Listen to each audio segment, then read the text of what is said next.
Assalamualaikum warahmatullahi wabarakatuh. Alhamdulillah wassalatu wassalamu ala Rasulillah wa ala alihi wa sahbihi ajma'in wa rahmat. Usikum wa usikum wa iyaya bi taqwallah wa faza muttaqun mu'minun. Haitsu qala ta'ala inna lil muttaqina mafaza hada'iqa wa a'naba wa ta'iqa hadirin sidang ngaji bareng sama pada malam hari ini. Marilah kita senantiasa bersyukur kepada Allah atas nikmat dan karunia Allah Subhanahu wa taala, di mana Allah Subhanahu wa taala memberikan banyak nikmat kepada kita.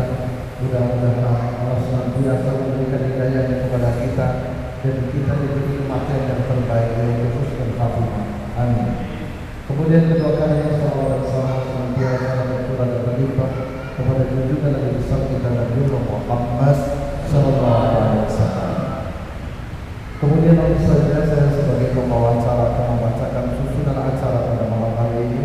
Yang pertama adalah pembukaan, yang kedua adalah kajian inti, yang ketiga tanya jawab, yang keempat pengumuman dan yang terakhir adalah penutup. Menuju acara yang pertama, mari kita buka ngaji samar pada malam hari ini dengan bacaan bersama-sama. Bismillahirrahmanirrahim. Mudah-mudahan bacaan basmalah acara kita bersama berjalan dengan lancar. Kemudian acara selanjutnya yaitu kajian yang bertema nutrisi hati yang sakit, yang insyaallah akan disampaikan oleh Ustaz Usman Nabi Spedi. Kepada beliau dipersilakan. Assalamualaikum warahmatullahi wabarakatuh.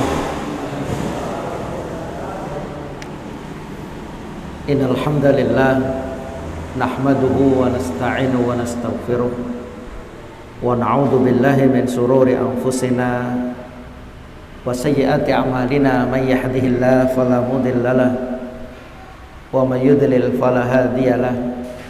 Asyhadu an la ilaha illallah wahdahu la syarikalah wa asyhadu anna Muhammadan abduhu wa rasuluh. Ya ayyuhalladzina amanu taqullaha haqqa tuqatih wa la tamutunna illa wa antum muslimun. Amma ba'd. Hadirin jamaah salat maghrib dan juga kajian samara yang dimuliakan Allah Ta'ala, senantiasa kita banyak bersyukur atas nikmat yang Allah berikan. Salawat serta salam senantiasa terlimpah atas Nabi Muhammad sallallahu alaihi wasallam. Hadirin yang dimuliakan Allah Subhanahu wa taala, pada kesempatan yang baik di malam hari ini kita akan mengkaji tentang nutrisi bagi hati yang sakit. Sebelum apa saja nutrisi yang harus kita berikan kepada hati, maka di awal saya menyampaikan hati itu ada tiga kalau dalam Al-Quran itu. Satu, qalbun salim, hati yang selamat. Yang kedua, qalbun marid, hati yang marid. Fazadahumullahu marada, Allah tambah hatinya itu menjadi sakit. Berarti kalau sakit hendaknya diobati.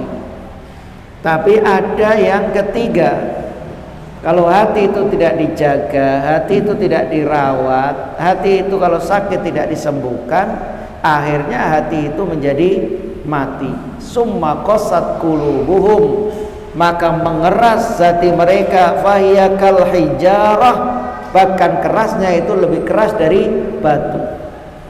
Au asyaddu qaswa. Pernah saya sampaikan, Al-Quran menggambarkan dengan batu bukan besi. Indah sekali. Karena apa? Kalau besi itu dipanasi sekian derajat akan meleleh. Tapi kalau batu dipanasi berapapun derajatnya nggak bisa meleleh batu ini. Bisanya cuma pecah. Makanya akhirnya ada orang hati ini koyok watu. Naudzubillah min dzalik. Maka dalam hal ini yang perlu kita jaga dulu adalah hati kita. Apa yang menyebabkan? Ini sedikit saya menyampaikan hadis Rasulullah. Ini sebabnya dulu hati ini kok sakit. Rasulullah pernah berwasiat, la taghdab faraddada miraran la taghdab. Rasulullah mewasiatkan jangan marah, diulang berkali-kali jangan marah, walakal jannah, maka bagimu surga. Masya Allah, ini wasiat Rasulullah. Kemudian dalam surat Ali Imran Allah menggambarkan tentang orang-orang yang bertakwa. Itu salah satunya adalah wal kadhiminal ghaidh, orang yang mampu menahan amarahnya. Lah sakitnya hati itu ternyata dari amarah emosional ini, hadirin. Qila li Abdullah bin Mubarak rahimahullah, ada yang bertanya kepada Abdullah bin Mubarak rahimahullah, ajmil lana husnal khuluq. Wahai Abdullah bin Mubarak, simpulkan untuk kami apa itu akhlak yang mulia. Simpulkan sedikit bermakna. Apa sih akhlak mulia itu? Fi kalimah, dalam satu kalimat yang simpel. Apa kata Ibnu Mubarak? Faqal, beliau mengatakan utrukil ghadab, tinggalkan marah. Tinggalkan marah. Kenapa hadirin yang dimuliakan Allah Subhanahu wa taala, kembali hati ini ya menjadi sakit, menjadi mati bahkan kalau dia ini tidak mampu mengendalikan emosi ini. Sebelum saya menyampaikan nutrisi ini, maka dalam hal ini orang yang tidak bisa mengendalikan lisan, mohon maaf kalau orang lagi emosi itu kira-kira bisa mengendalikan lisannya enggak, Pak? Enggak bisa. Orang itu kalau emosi kemudian dia ngomong orang, ya Allah panjenengan piantun sae, orang soleh, orang hebat gitu, enggak, Pak. Ya sekarang ini kan lagi rame kalau musim kampanye, mohon maaf, punya jagoannya masing-masing. Saya yakin setiap jagonya itu yang diunggulkan adalah ya jagonya, musuhnya pasti dijelekkan, dijatuhkan. Lah ketika dia terpantik oleh emosinya, yang keluar dari lisannya kira-kira apa, Pak? Wis gak karu-karuan kalimat-kalimat itu tadi. Maka orang ini kalau tidak bisa menjaga lisannya, tidak bisa menjaga perbuatannya, orang ini gagal memiliki akhlak yang mulia. Penyakit hati itu kan termasuk akhlak-akhlak yang tercela. Ya dari mana dia tidak bisa itu? Karena tidak bisa menahan amarahnya. Maka kalau orang tidak bisa menahan amarahnya itu kelihatan dari dua, Pak. Satu lisannya, dua apa? Perbuatannya. Lisannya, lo Rasulullah itu loh. Apa ada yang salah? Apa Rasul melakukan kekeliruan? Dia coba orang yang nggak senang sama Nabi, sampai keluar dari lisan mereka menjelek-jelekan Nabi. Nabi itu syahir, tukang sihir, tukang syair, pembuat syair-syair itu. Bahkan ada yang mengatakan Nabi itu majnun. Berarti sakit hatinya orang ini. Kenapa majnun? Gila. Astagfirullahaladzim. Kadang orang itu nggak bisa, Pak, menahan lisannya, nggak ngomong, tapi kadang perbuatannya nggak bisa. Nggak bisa menahan perbuatannya, nggak ngomong tapi tor. Nggak sabar berarti orang ini. Berarti sakit hatinya. Nah ini nanti bagaimana nutrisinya, lo gitu. Dan terapi sedikit saya sampaikan. Kalau kita ini bisa mengendalikan emosi kita, terapinya agar kita ini tidak emosi. Marah itu dari dua hal. Maka ketika kita mendapatkan apapun tenang, jangan temperamental, jangan mudah emosional. Orang itu terpantik emosinya, jalurnya dari dua, Pak. Satu, dia melihat. Seumpama seseorang itu melihat yang membuat dia emosi, karena dia melihat. Kalau sekarang mungkin membaca, melihat ada tulisan, ada gambar, sehingga kemudian menimbulkan marah, emosi. Maka ketika kayak demikian, agar kita ini mengendalikan emosi, agar hati kita ini bersih, ketika kita melihat, sudah melihat gitu aja, setelah itu seolah-olah kita tidak melihatnya, jangan dimasukkan hati. Yang kedua, kita ini terpantik emosi itu karena apa? Telinga kita apa? Mendengar, Pak. Seumpama jenengan dicaci maki, dirasani wong, nek wong Jawa ngatakan entek amek kurang golek. Jenengan enggak dengar, kira-kira jenengan terganggu enggak? Nyawantai jenengan, santai aja. Karena jenengan enggak dengar. Kok kemudian jenengan dengar bahwa dia itu ngerasani jelek-jelekan kita, kira-kira hati kita gimana? Cekot-cekot, Pak. Opo maneh orang itu yang jelek-jelekan kita itu mungkin dalam satu majelis, ndak iso tak bogem orang ini. Maka ketika kita ini mendengar, maka ya sudah, agar kita ini tidak terpancing emosi kita, masuk telinga kanan, keluar telinga kiri. Nek iso, Pak, masuk telinga kanan, keluar telinga kanan lagi. Gitu. Nek masuk telinga kanan, keluar telinga kiri, kadang tengah-tengah, Pak, turun nanti. Nang hati, gak iso hilang nih. Tapi ini mohon maaf, teorinya ini mudah, prakteknya capot lah. Makanya nanti nutrisinya bagaimana lo gitu. Karena emosi itu biasanya gitu. Jenengan kalau nggak tahu, jenengan nggak lihat, jenengan nggak dengar, jenengan nggak ada yang ngompori, nggak ada yang beritahu, tenang kita ini.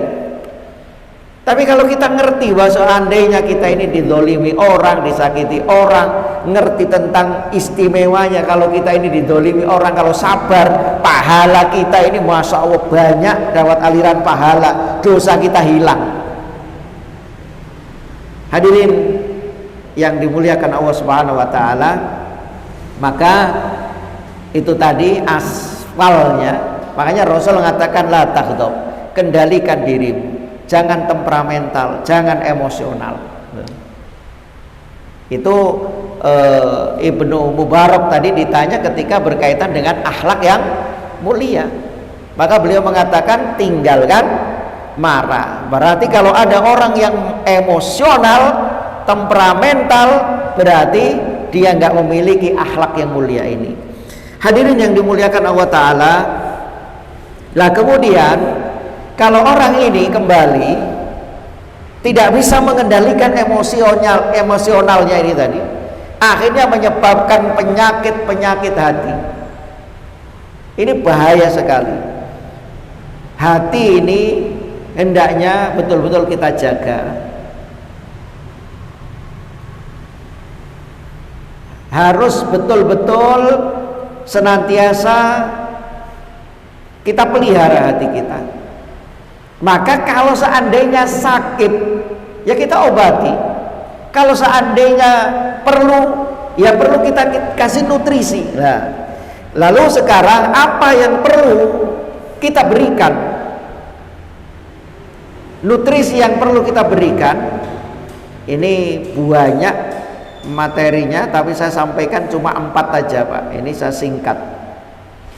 Yang pertama, untuk menjaga hati kita ini, yang pertama memberikan makanan dan asupan gizi yang dibutuhkan hati. Jadi diberikan makanan dan asupan gizi yang dibutuhkan hati.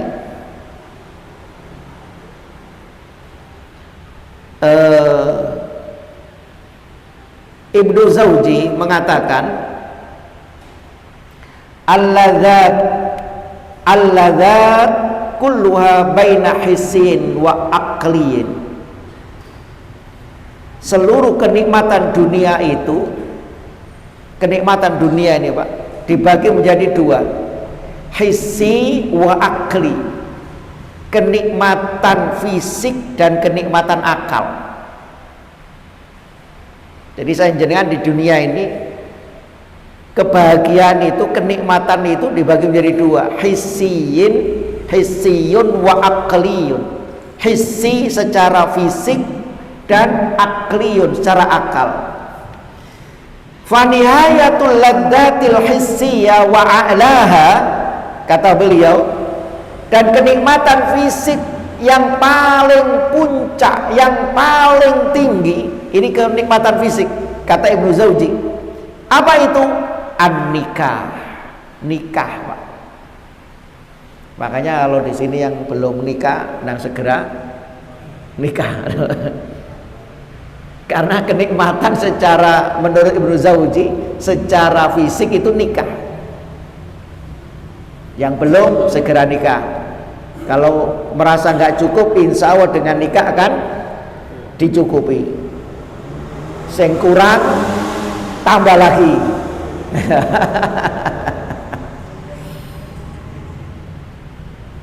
Karena apa, hadirin dirahmati Allah, ini nikmat secara fisik, maka itu juga termasuk nanti nikmat dunia, nikmat yang lainnya. Yang kedua, warayatul ladzatil aqliyah, dan adapun puncaknya kenikmatan akal itu adalah ilmu agama di sini. Maka nutrisi yang pertama ini adalah yang kita berikan kepada hati kita itu, yang dibutuhkan hati itu mempelajari ilmu yang bermanfaat ini. Kalau kepingin orang ini mendapatkan kenikmatan akal, yang itu nanti termasuk hati kita ini, biar hati kita ini nutrisinya bagus, yang diberi itu adalah ilmu, nutrisinya. Maka ini sama dengan doa saya jenengan kalau pagi itu loh Pak Bu, Allahumma inni as'aluka ilman nafi'a, terus warizqan thayyiba wa amalan mutaqabbala. Yang kita minta yang pertama itu adalah nikmat ilmu loh, ilmu yang kemudian nanti nutrisi bagi hati kita. Hati kita itu bukan dikasih makanan sing enak-enak, itu kan perut mulut kita. Maka nutrisinya ini adalah ilmu yang bermanfaat yang didapatkan. Klop itu dengan yang diajarkan Rasulullah, ya Allah aku minta ilmu yang bermanfaat, berarti ini adalah nikmat akal, warizqan thayyiba, dan rizki yang baik itu berarti nikmat fisik. Maka kalau orang ini dua-duanya, kata Ibnu Zawji,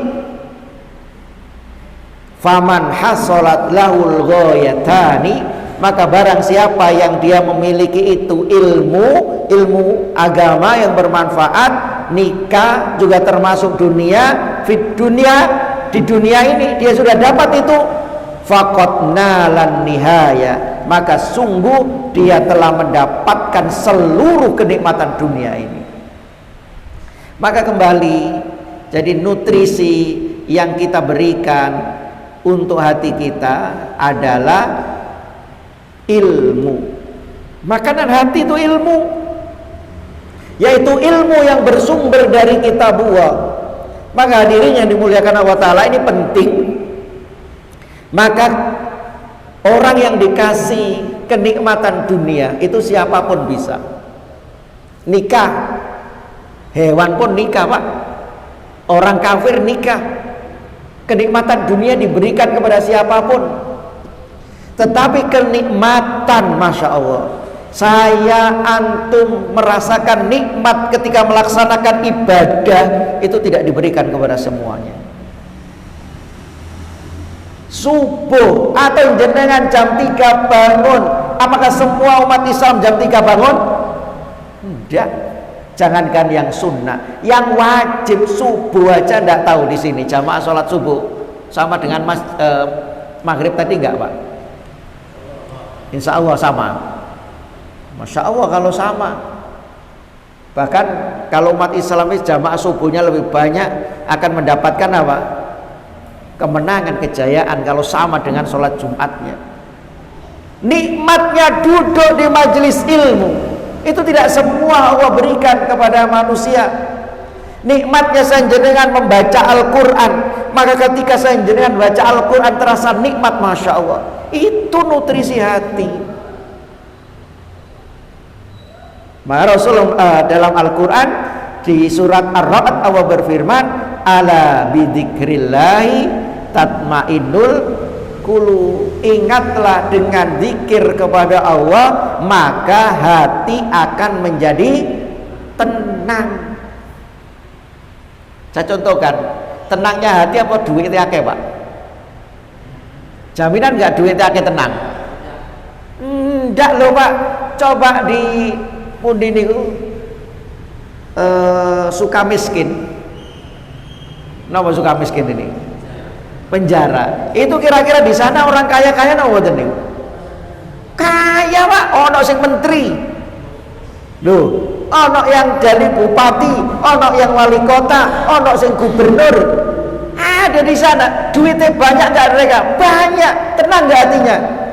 Enggak. Karena ketenangan itu nutrisinya butuh itu apa? Zikir, butuhnya ilmu. Ilmu dari mana? Al-Quran dan As-Sunnah.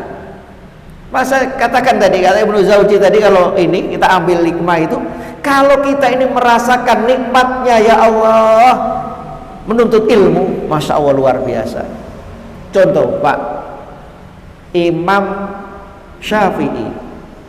Imam Syafi'i itu punya penyakit wasir, yang keluar darah dari zuburnya, wasir gitu. Itu Imam Syafi'i itu karena lamanya duduk Pak sampai kena wasir. Imam Syafi'i itu Masya Allah kalau nulis kitab, Masya Allah kalau sudah mood itu sehari itu nulis, menukil, sampai beliau duduknya di kursi gini nih Pak, karena beliau kena wasir, kursinya itu dipelobangi Pak, pas apa namanya zuburnya ini, biar apa darah itu netes turun. Ya Allah, merasakan nikmatnya menuntut ilmu, merasakan nikmatnya membaca hadis, membaca kitab, membaca pelajaran agama, majalah-majalah Islami, Masya Allah. Maka coba kira-kira hati kita ketika membaca Quran dengan membaca WA, Facebook, tenangan mana? Gitu. Kalau kita ini merasa tenang dengan Al-Quran, Masya Allah, ini mendapatkan ilmu ini, itu nutrisinya. Lah banyak orang seolah-olah ketenangan itu dari materi, padahal materi nggak jamin Pak. Saya pernah ada dauro di Malang Pak, itu yang ngisi dari Surabaya, terus beliau itu konsultan di perusahaan semen Gresik. Beliau cerita itu sebagai pelajaran, salah satu direksi di semen Gresik itu punya anak perempuan, hobinya Pak ngoleksi mobil. Mobilnya itu yang dikoleksi Mercy, mobil lawas-lawas itu, dan segala warna dia punya, padahal anak perempuan. Dan setiap mobil itu ada drivernya, ada supirnya. Hebat. Kira-kira seumpama ini ke Surabaya apa digawe kabeh Pak mobil ini? Kan enggak satu aja, yang lain itu apa? Setiap hari datang cuma nopo manasi, ngelus. Mohon maaf kalau orang semua lihat bagaimana, Wow, mulya wong iki. Bahagia orang ini. Karena apa? Masya Allah, koleksinya bukan sepeda pancal Pak, tapi mobil Mercy. Suatu saat, ini kata beliau, di pagi hari biasanya bangun, yang pembantunya itu sudah nyiapkan makanan, kok nggak bangun-bangun sampai siang, sampai zuhur nggak keluar-keluar Pak. Akhirnya ditelepon orang tuanya, putrinya kok nggak turun-turun, karena nggak berani. Akhirnya disuruh untuk buka, ketok pintu, nggak dibuka, ditelepon nggak diangkat. Akhirnya suruh dobrak. Apa yang terjadi? Minum apa ini Pak? Obat. Dia ini sebelum dia bunuh diri dengan menelan obat itu, dia menulis surat. Semua yang diberikan kepada saya tidak membuat saya bahagia. Loh Pak, gak, materi itu gak buat bahagia. Yang buat bahagia itu yang pertama itu adalah hati. Maka ditata dulu hatinya. Dengan apa? Ilmu. Ilmu dari mana? Al-Quran dan As-Sunnah. Maka ketika dia, satu tadi yang saya sampaikan berkaitan dengan marah, bagaimana dia kalau punya ilmu ini sudah memahami, memanage hati, Masya Allah selamat. Karena kebahagiaan sekali lagi bukan di materi, yang utama itu di hati. Tapi nek iso hatinya tenang karena zikir kepada Allah, tangane yono duite lah kan wonten Pak. Pendino zikir duite gak ono, ya kurang Pak. Makanya doa kita itu Rabbana atina fid dunya hasanah fil akhirati hasanah. Yang diperintahkan kita itu ibadah dulu. Masalah rizki itu sudah nggak usah dipikirkan. Saya jenengan diciptakan untuk apa? Ibadah kan. Wa ma khalaqtul jinna wal insa illa liya'budun. Masalah rizki itu urusannya Allah. Nah sekarang orang itu enggak kepingin bahagia, akhirnya yang dikejar itu materi. Padahal materi itu nggak membuat bahagia. Yang harusnya dikejar itu ibadah. Kalau orang itu ibadah, jalankan perintah, kerja, diperhatikan yang halal haram, dunia itu ikut tenang. Nah saya ingin menghalalkan segala cara. Walah tenang, hati-hati. Tenang itu ya duitnya akeh Ustaz. Enggak. Orang itu nyuwun sewu Pak, gak duit stres. Akhirnya golek duit, kerja keras sampai stres. Wis kerja keras, bayaran bulanan, terima bayaran, duit akeh, akhirnya ya stres Pak. Stres neng, aduh kerja full overtime sampai gak kenali stres. Akhirnya di akhir bulan untuk menghilangkan stres kemana? Rekreasi, healing Pak, untuk menghilangkan stres. Rekreasi, healing, biaya akeh, duit entek Pak. Mulai tambah stres neng. Astagfirullahaladzim. Kenapa hati sekali? Ini nutrisi. Kita ini kadang ngasih nutrisi masalah, ya Allah, orang itu untuk memperbagus, apalagi Pak, memperbagus penampilan perempuan itu, wow mahal Pak. Memperbagus fisik, memperbagus yang doiri itu nyah-nyoh. Tapi bagaimana memperbagus hati? Perempuan memperbagus tangannya dengan pedikur, manikur, terus apa balik gelang sak keroncong. Bukan itu. Hiasi dengan amal soleh, hiasi dengan iman, hiasi lisan dengan zikir. Makanya sekali lagi, nutrisi yang tepat yang kita berikan kepada hati, asupan yang dibutuhkan hati itu adalah ilmu yang bermanfaat, yang bersumber dari Al-Quran dan Sunnah. Ini yang kedua, hadirin yang dimuliakan Allah Subhanahu wa Ta'ala, yang perlu asupan untuk hati. Setelah kita kasih nutrisi, saya singkat itu tadi aja ya, jadi dengan zikir, dengan menuntut ilmu, kemudian apa yang kita berikan kepada hati kita, kita jaga hati kita latih diri untuk melakukan ketaatan. Pak Bu, saya jenengan ini, mohon maaf, ini juga untuk saya, melatih diri untuk melakukan ketaatan agar hati saya jenengan ini tetap bugar, yaitu dengan apa? Melatih diri melakukan ketaatan dan ibadah. Itu yang dinamakan riyadatul qalbi. Wah, itu Pak, riyadonya, latihannya hati. Rasulullah menyebutkan innamal hilm bitahallum. Sesungguhnya kesantunan itu dapat kita raih dengan melatih diri untuk santun. Pak, orang ini menjadi santun, orang ini menjadi lembut, nggak bim salah bim Pak, tapi ada apa? Usaha latihan. Orang ini menjadi lembut, yang dulunya kasar jadi lembut. Kok bisa? Karena ilmu, latihan. Dan Rasulullah juga menyebutkan wa may yatasabbar, barang siapa yang mendidik dirinya untuk sabar, yusabbiruhu wahu, maka Allah akan memberikan kesabaran. Artinya apa? Hati ini perlu dilatih, hadirin.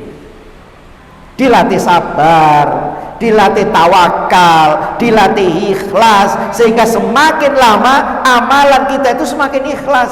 Gak bisa ikhlas itu langsung ujuk-ujuk, enggak, perlu apa? Latihan. Latihan ini yang penting, dan latihan itu butuh konsisten atau istiqomah. Maka Rasul menyebutkan ahabbul a'mal ilallah, amalan yang paling dicintai oleh Allah Subhanahu wa taala itu adalah adwamuha, yang kontinunya, walau wa in qalla, meskipun sedikit aja. Saya contohkan, mungkin ini Pak, kalau orang ini yang sepak bola, mungkin mohon maaf, sebelum bertanding apa yang dia lakukan? Pemanasan. Sebelum pemanasan, sebelumnya seumpama ada Piala Dunia Pak, maka sebelum Piala Dunia mungkin bulan Februari, sebelumnya sudah apa? Latihan. Latihannya berapa kali? Lama dan setiap hari. Nggak kemudian besok pertandingan, sekarang baru latihan. Latihannya mulai pagi sampai maghrib. Kira-kira besok bisa bertanding Pak? Wes kepor itu ya. Nggak bisa. Hati kita itu juga kayak demikian. Bukan kemudian latihan langsung mulai pagi sampai ini. Kayak waktu kuliah ya Pak, nggak pernah belajar sekali langsung loh. Kita ini kenapa dia bisa juara, kenapa dia bisa menang? Ya Allah, latihan. Dan latihannya itu perlu kontinu, nggak sekali, nggak dua kali. Begitu pula hati kita latih. Orang jadi sabar itu Pak, nggak langsung jadi sabar. Orang menjadi pemaaf itu nggak langsung jadi pemaaf. Malah justru kalau saya jenengan berdoa, mohon maaf saya contohkan, saya seumpama, ya Allah, saya kepingin fisik saya itu kayak Adirai Pak, sehingga apa jadi Binaraga itu. Saya berdoa dengan doa-doa mustajabah, mulai pagi sampai maghrib saya berdoa. Kira-kira saya bisa jadi Adirai Pak? Gak bisa. Harusnya apa saya? Olahraga. Kemana itu apa itu Pak? Gym. Nah itu. Saya berdoa, ya Allah, begitu pula saya jenengan itu kepingin, ya Allah jadikan aku sabar. Maka ada latihan, ada treatmentnya. Hati itu juga kayak demikian, perlu melatih diri untuk ketaatan.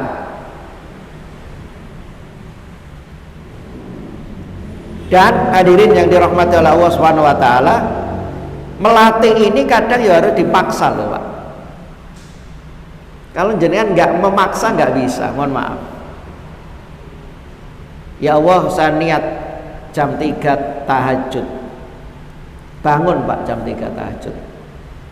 Kira-kira kalau nggak dipaksa bangun enggak? Enggak Pak. Matikan alarm itu. Terus lanjut turun. Perlu dipaksa. Maka orang berubah. Orang yang hatinya ini, maka perlu dia ini untuk memaksa dan latihan tadi. Sabar, nggak langsung sabar. Latihan sabar. Kemudian kadang dikasih ujian Pak. Sabar itu mudah. Ini saya contohkan penyakit hati itu kan kalau gerusa-gerusu itu kan penyakit hati. Maka ada latihan, ya Allah jadikan aku sabar. Bukan hanya doa dok. Kadang Allah ngasih Pak ujian. Kira-kira sabar nggak orang ini? Saya pernah itu Pak khusus bahas tentang sabar dan kiat-kiat sabar. Saya ngisi di Ponorogo kalau nggak salah itu, karena minta materinya sabar, kiat-kiat sabar. Saya katakan Pak, sabar itu teorinya gampang, prakteknya susah. Lah kok pulang itu Pak, saya pakai mobil, lah kok sampai sudah dekat di Madiun depan ini IKIP situ, saya itu langsung dipotong orang depan itu Pak. Bus, astagfirullah Pak, langsung rasanya keluar apa? Sungu nih Pak. Langsung saya itu astagfirullah, aku mau bahas masalah sabar, iki kok langsung. Ya Allah, lah perlu itu cobaan. Orang sabar, orang ikhlas itu perlu dilatih. Yang ketiga, Bapak Ibu yang dimuliakan Allah Ta'ala, bukan hanya dikasih nutrisi, bukan hanya kemudian ada latihan. Hati kita ini Pak perlu juga disembuhkan dari berbagai macam penyakit. Harus waspada.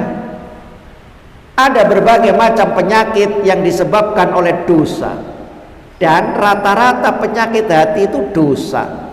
Sebagaimana disebutkan dalam hadis bahwa dosa maksiat itu menitikkan satu titik hitam dalam hati kita.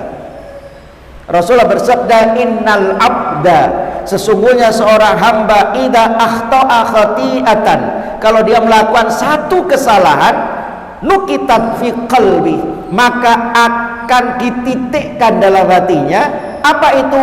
Nuktatun saudaun, sebuah titik hitam. Seorang hamba melakukan dosa, maka akan dititikkan dalam hatinya satu titik hitam. Melakukan dosa lagi, ditambah lagi, dosa lagi, tambah lagi, dosa lagi, tambah lagi. Makanya tadi harus kita waspadai, bukan hanya dikasih nutrisi saja, tapi juga kita harus menjaganya. Terus kemudian kalau seumpama sakit, segera diobati. Dan penyakit hati itu datangnya dari dosa. Dosa tambah lagi, tambah lagi, tambah lagi. Fa idza huwa naza'a, jika dia meninggalkan dosa itu, wastaghfara, kemudian dia istighfar, wataba, dan dia bertobat. Stop, istighfar, bertobat, tidak mau mengulangi lagi, maka sukila qalbu, hatinya menjadi bercahaya lagi. Ada dosa, dititikkan, dia berhenti, nyesali, istighfar, taubat, sukila qalbu, hatinya menjadi terang kembali. Wa in ada, kalau dia bertambah dosa lagi, zida fiha, maka akan ditambah nih titiknya tadi, hatta taghlu qalbah, sampai penuh hatinya. Yang jadi pertanyaan Pak di sini, siapa orang yang nggak pernah berbuat salah? Siapa yang nggak pernah berbuat dosa? Yang ada di sini ada yang nggak pernah salah Pak. Hari ini aja, hari ini yang nggak ada dosa sama sekali. Coba kadang lisan kita itu ngomongi orang apa nggak dosa itu Pak? Dosa. Wawarron, maka itulah ron alladzi dzakara yang disebutkan oleh Allah, kalla bal rona ala qulubihim makanu yaksibun. Kalla bal rona, sekali-kali tidak demikian. Sebenarnya apa yang mereka lakukan itu menutupi hatinya. Hadirin yang dirahmati Allah Subhanahu wa taala, artinya saya jenengan tidak bisa lepas dari salah dan dosa. Makanya Allah memberikan cara bagaimana kita membersihkan hati. Salah satunya dengan istighfar dan taubat tadi. Kemudian yang terakhir saya selesaikan dulu. Karena hati kita ini lemah hadirin, ya, maka ya kita banyak berlindung kepada Allah.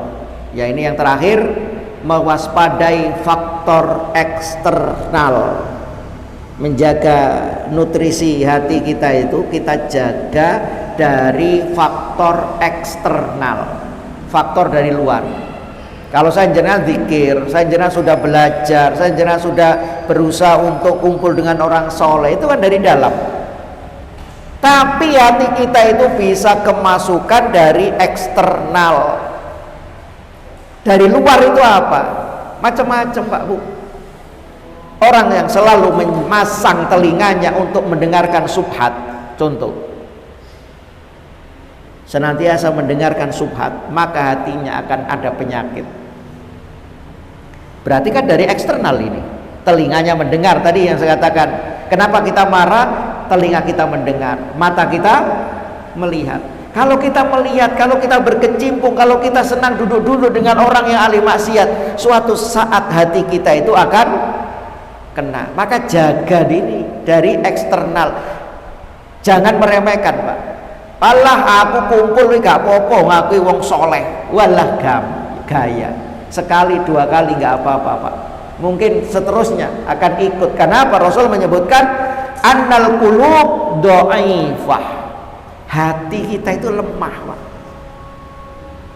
Hati kita ini lemah.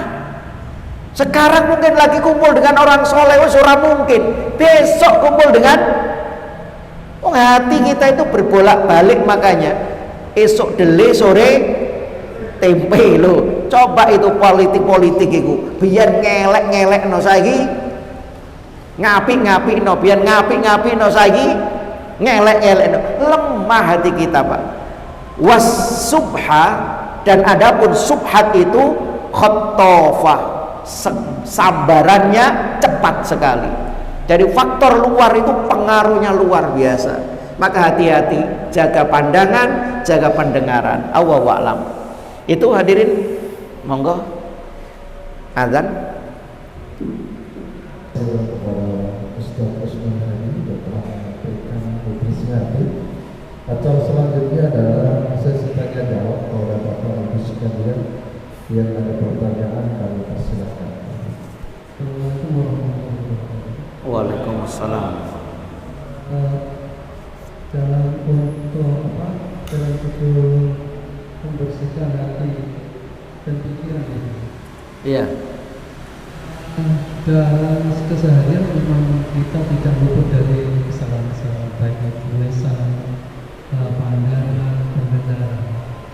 Nah, dari sini yang mempengaruhi adalah lingkungan. Dan lingkungan yang paling dekat itu adalah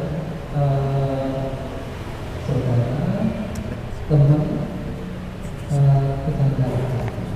Nah, yang saya tanyakan, bagaimana kita untuk mengontrol diri dari lisan, penglihatan, lalu pendengaran.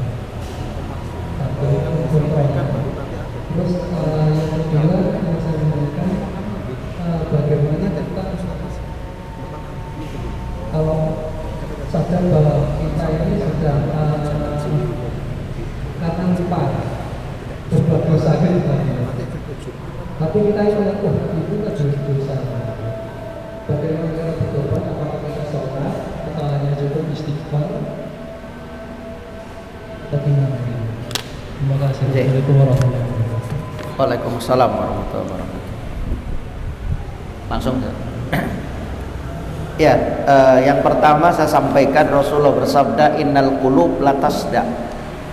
Sesungguhnya hati itu berkarat. Kama yasdaul hadid, sebagaimana karatnya besi, hadirin. Qila wa ma jalauha. Kemudian ada seorang yang bertanya, ya Rasul, bagaimana obatnya agar hati kita ini enggak berkarat? Maka Rasulullah menyebutkan ada dua. Satu, qiraatul Quran.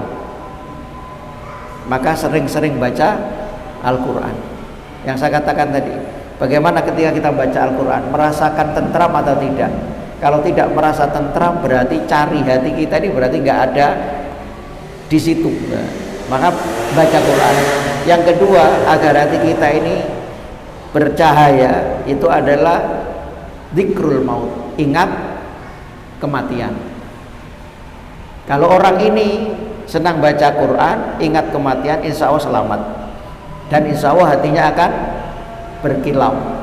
Karena ya mohon maaf, ini sekarang lagi viral siksa neraka itu Pak. Iya, film siksa neraka apa itu, yang kalau di apa ini banyak bencong-bencong, akhirnya lihat itu banyak yang tobat itu. Ya itu perlu, karena kita ini untuk membersihkan hati. Nah kemudian pertanyaan tadi, bagaimana mengontrol diri ya di anggota tubuh kita, lisan, kemudian pandangan dan sebagainya. Maka kalau sudah kita paham bahwa semua itu nanti akan dimintai pertanggungjawaban, maka ketika kita mau ngomong itu harus dipikir dulu. Lah orang ini tahu dari mana? Ilmu, ngaji kayak demikian. Nggak asbun, nah asbun itu asal bunyi. Dia ngomong ini apa yang sudah kita keluarkan dari omongan ini, kalau kita tarik kembali nggak bisa. Jangan sampai Rasul mengatakan, apakah dari lisan ini ya Rasul akan diseret orang itu? Celaka engkau. Berapa banyak orang yang diseret ke neraka itu karena lisan. Maka kalau orang ini, ya Allah, aku ngomong tak pikir dulu, ini ono manfaat atau tidak, ini mendatangkan murka Allah atau mendatangkan ridho Allah. Ketika melihat mata, ini nanti akan dimintai pertanggungjawaban. Maka semua kayak demikian, insya Allah selamat. Yang ketiga, yang tadi, kita sudah berusaha, kita sudah ya Allah nek kumpul ambek wong soleh koyo wong soleh, engkau nek metu loh maksiat lagi. Itu sama Pak, kayak Handola ketemu Umar, Abu Bakar. Handola gimana kamu? Munafik saya. Kaget Abu Bakar ini. Handola itu juru tulisnya Nabi Pak. Kok dia katakan munafik? Loh kenapa kamu Handola? Apa kata Handola? Wahai Abu Bakar, aku ini nak ngarepe Nabi, nek Nabi nerangno surga, kok surga itu nak ngarepe gini. Ini badan tingkat. Rasulullah nek nerangno neraka, seolah-olah kita ini lihat neraka, kita takut berbuat maksiat. Tapi nek boleh ketemu anak bojonya begai, ketemu konco, akhirnya apa? Berkurang. Maka kemudian akhirnya lho nek ngono aku ya padha ambek awakmu, kata Abu Bakar. Ke Rasulullah. Itu Handola Abu Bakar kayak demikian Pak. Apa maneh aku jenengan tambah luwih temen lho. Maka kemudian kata Rasulullah, kalau engkau senantiasa merasa dilihat, merasa diawasi oleh Allah, maka Allah akan mengucap, para malaikat akan menjabat tanganmu memberikan selamat kepadamu. Artinya apa? Senantiasa kita merasa dilihat. Lah kalau dosa salah tobat, dosa salah tobat, dosa salah tobat. Sampai Ali ditanya, sampai kapan? Sampai setan bosan menggodamu. Loh, ngonten Pak. Jangan putus asa dari rahmatnya Allah. Allahu a'lam. Betul? Ya. Jazakallah khairan. Minta maaf karena tinggal 5 menit. Kita lanjutkan acara selanjutnya adalah laporan keuangan. Saldo pekan lalu sejumlah 3.674.000.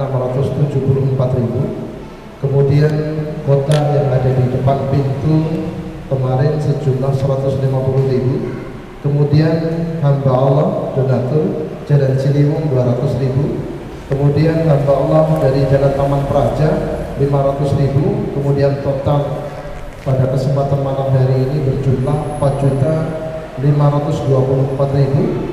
Kemudian pengeluaran pada malam hari ini sejumlah pembinaan umat 300.000, kemudian konsumsi 132.000. Total saldo sama pada malam hari ini adalah 4.092.000.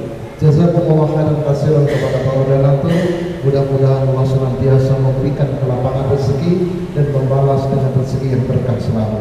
Kemudian untuk kajian pekan depan, kajian pekan kelima, yaitu berjudul Meraih Husnul Khotimah, yang insyaallah akan disampaikan oleh Kiai Haji Sarja SAG, pengasuh Ponpes Darul Ulum Takaran Magetan.